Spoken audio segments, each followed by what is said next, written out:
There are a few things that you need to know so that you can make the most out of your experience. So what exactly is Outside Lands? Outside Lands is the largest music festival in San Francisco, and this lineup this year is absolutely stacked. Outside Lands is, I believe, the largest music festival in San Francisco, and is multiple days of art, music, fun, and amazing food from vendors throughout the Bay Area and beyond.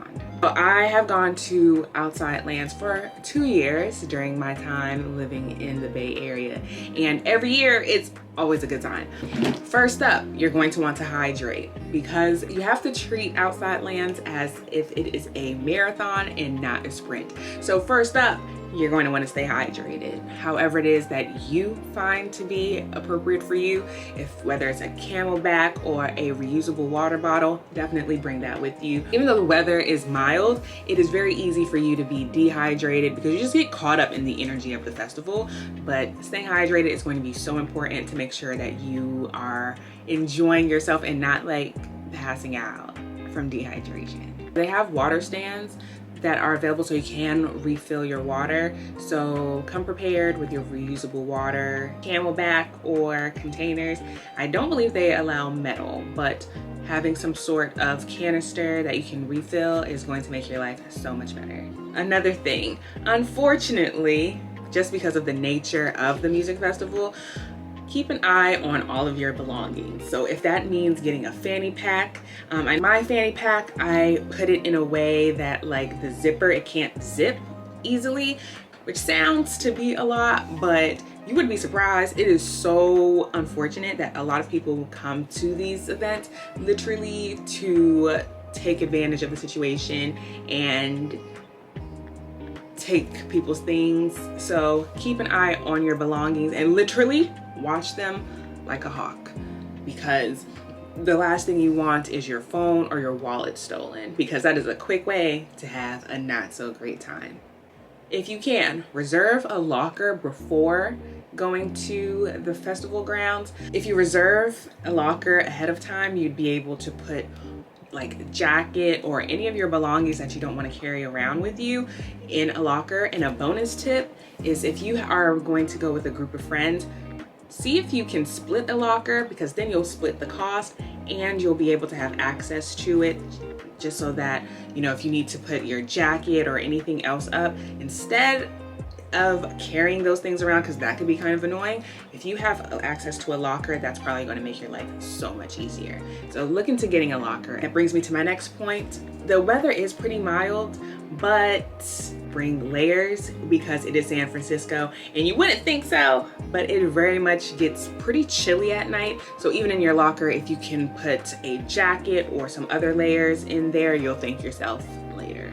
Next, Outside Lands, just like many other music festivals, is outdoors. So in addition to layers, bring sunscreen. And you're going to want to reapply your sunscreen often, because the last thing you want while being out in the sun is risking getting sunburned. So if you can, bring sunscreen, even if it's one of those like small containers, so that you can just reapply throughout the day, because you don't want to risk excess sun exposure. So important to know, what are you going to wear to Outside Lands? So whatever it is you decide to wear, it will be helpful to, in addition to wearing layers, but bringing shoes that you don't really care about. And because if you wear shoes that you probably don't really care about, they're most likely going to be comfortable, because you will be doing a lot of walking around the festival grounds. But also with the sneakers or shoes that you choose to wear, the grounds has grass, but it can get pretty dusty out there and pretty dirty. And I believe it was last year, it did rain a bit, so the ground itself was on the more like muddy side. So don't bring shoes that are brand new that you're going to care about. So get some shoes that you like wouldn't mind getting dirty. And how to get to the music festival. So it's in Golden Gate Park, and the only way you're going to get parking is if you get there super early. Like I was able to get parking, I think it was for 2 days about 2 years ago, but That year I was actually working the festival, so I got there super early, even before the gates opened. There are shuttle options that are offered by the music festival, and that's an easy way to get around. I just have never personally taken it, but I would highly discourage you from driving if you think you're going to. I feel like the only way driving works is if you get there like insanely early. Like, I'm talking hours. Hours before the gates open is the only way that driving will work. So, yeah.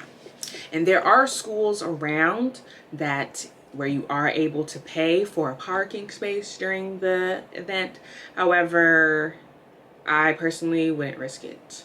And even with Ubers, I believe it was my first outside lands.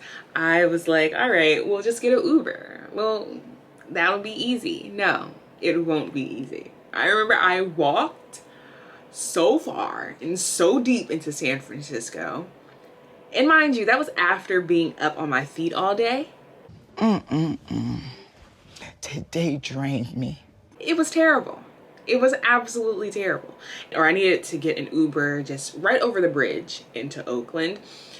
I think I didn't get home until super late. I even waited to get away from Golden Gate Park. And that Uber still cost me over $100. So, I personally, if I were to do it again, I would recommend not relying on Uber, because it's going to cost you an arm and a leg even just to get across the bridge. And then when I finally got an Uber, not only were they surging, it was surging out of control. I paid, I think it was like $115 just to get from San Francisco over the bridge to Oakland. So have a plan. I would highly discourage you from driving unless you're going to get there like hours before the gates open. If you're not planning on doing that, I wouldn't bother. And if you're taking the Caltrain, you can take the Muni. Just get off at Powell or Montgomery, and it's pretty easy to get to the festival from there. My favorite part of any music festival, but especially outside lands, is taking advantage of the festival food and drinks. There are so many to choose from, and over the years I've been able to eat some like really incredible Bay Area vendors that like might have been on my list, but I didn't exactly have a chance to go to separately. They're all going to be there, and that's pretty exciting. So I would highly recommend like looking up the list online and seeing who's going to be there and coming up with a plan. And it's so great, especially when you're with friends, because then you can like mix it up a little bit. And that's really helpful because the food and the drinks are not cheap. They are not cheap. So if you have a group of friends, you can devise a plan. You'll be eating good over the course of the festival, and it'll be a little bit more affordable. So that's something to look into. And there's also wine lands. So you're able to try, because of the proximity of outside lands, there's a lot of different beverage brands, especially being so close to Napa, that actually like bring a lot of their products down. So you get to try so many different drinks and foods. Honestly, I would say the food outside lands is some of the most impressive food that I've seen at a music festival, and you're going to want to take advantage of that. And if you can get with friends, try to divide it up in that way, because that's going to make it so much more enjoyable, because they can get food from a stand and then you can just like try each other's food and you can maximize the experience. So I had the smash burgers last year, which were like fire. I'm getting like so excited as I think about it.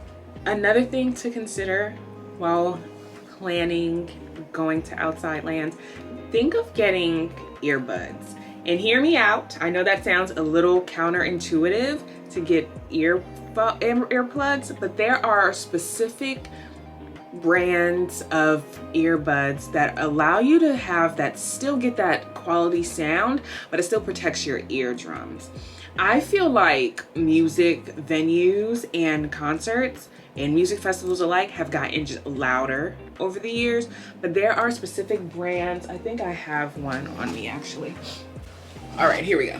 So I actually had a pair on me because I just love music festivals and concerts and the like. But I have these brand here. They're Downbeats. I've had these for several years, so I know that there's many that are out now, but these are great because you wouldn't think that you need like earplugs, but you kind of do. So they're really cool because have to do the like autofocus, but these are really cool because they fit in your ear, and these are great because you can still hear, but it just protects your ears. So I hope these tips were helpful, and like and subscribe, and let me know in the comments if you're going to Outside Lands and if there's anything that I missed. But have a great Outside Lands. Cheers.